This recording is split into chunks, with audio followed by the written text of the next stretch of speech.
أعوذ بالله من الشيطان الرجيم.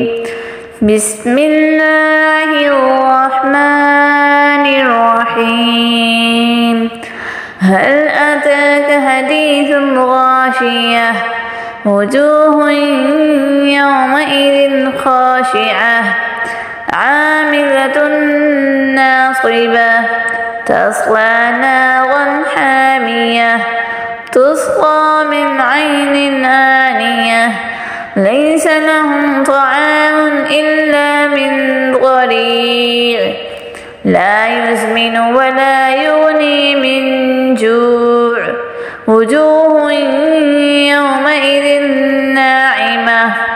لسعيها راضية في جنة عالية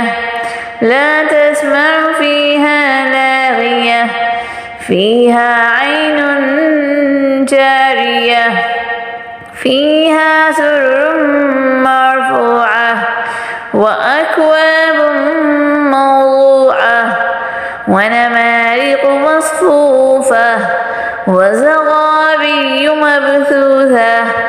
أفلا ينظرون إلى الإبل كيف خلقت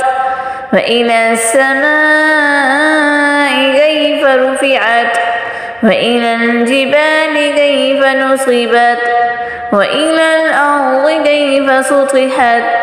فذكر إنما